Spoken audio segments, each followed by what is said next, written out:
Hi there. I thought we'd get back to our Seven Deadly Sins series because I don't know if you're aware or not, or if you have noticed or not, but I have kind of crept some of our Seven Deadly Sins into some of the other lessons that I've posted here for you. And you will make that connection as we go through these. Now, the one I have posted is the first one. But now let's get into the second one. And this is one that we've encountered, although it was not identified as such. The second deadly sin is standing in a way that makes your body very stiff and rigid. The classical style of singing, as it's been taught for centuries, let me back up and show you. And you women will recognize this because you've been told to stand like this many times in recital halls. Your hands like this, stomach in, tush in, like this. Now, I am sucking in my derriere, sucking in my stomach, and I can tell you right now that my body is as stiff and tense as it can be. And when you clasp your hands like this, you add to the stiffness and the tension. It goes all the way up into my arms, my shoulders, my neck, my jaw. But this is how they used to teach you to stand, and how many of the classical teachers are still teaching, like this. Okay? All right.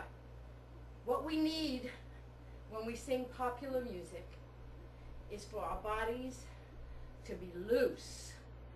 I even encourage slouching during practice only.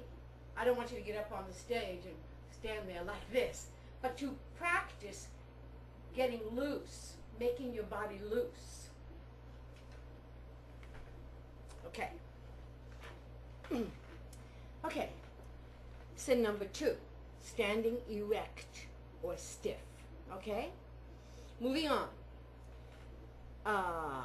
Yes. And we've discussed this before too, although it was not identified as such.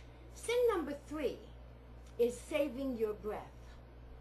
And what I mean by that is, you know that there's a long phrase coming up, and so you're thinking ahead, and you take a deep breath, you heave a breath into your chest, like that, and then you're trying to hold that air in there so that you're singing. Now the quality is more or less out the window at that point, but that's what you're doing. You're really struggling to hold that air inside of your body. The correct way, as I have mentioned before in other videos that we have up here, you want to let the air exhale and the sound exhale together. You breathe in, you breathe out. Easy, not like that, you see. Okay?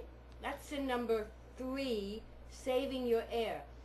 When you spend all your air, your body takes the next breath for you.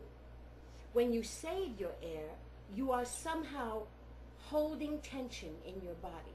And when you're singing, you don't want any tension. You only want tension in your diaphragm, your upper abdominal, right there. That's right there.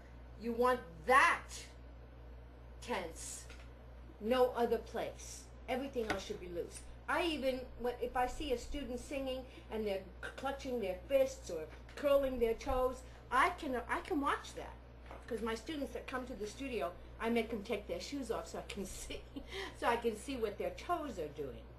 Because some singers need to do something else besides sing to remove some of the nervousness. And we're going to get around to all that as well. But you want to make sure that your body is relaxed. Okay, number 4 is the use of what I call body crutches. You know what a crutch is? A crutch is something that you use to help you do something that that you can't do right now until you can do it well, and then you can let go of it. But a lot of singers, and this comes from old bad habits that you learned perhaps in your high school choir, where the choir director said, "Sopranos, you're not reaching that note. Stand on your tiptoes. Raise your eyebrows for that note. Raise your eyebrows. Lift your chin. Stand on your toes." All of these are body crutches. And all they do is stiffen up your body, when all you really need to do is bear down on the diaphragm. You want to pull those notes down, those high notes, not go up for them. When you go up for them, your body is all tense. Okay? All right. Which one was that? That was number 4. Okay. Number 5 is, of course, the whole concept of breathing into the lungs versus breathing into the belly. And we've gone through that, have we not? We've done a whole thing on breathing. Breathing for singing. It's the same as breathing for speaking, only more. Only more. See, now I have a big belly full of air, and I didn't have to do that. All right? Number 6. Ignoring sensory awareness. What is that? Okay.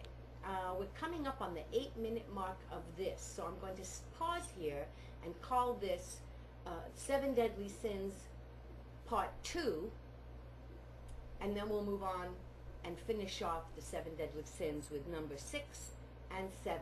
Okay? Okay.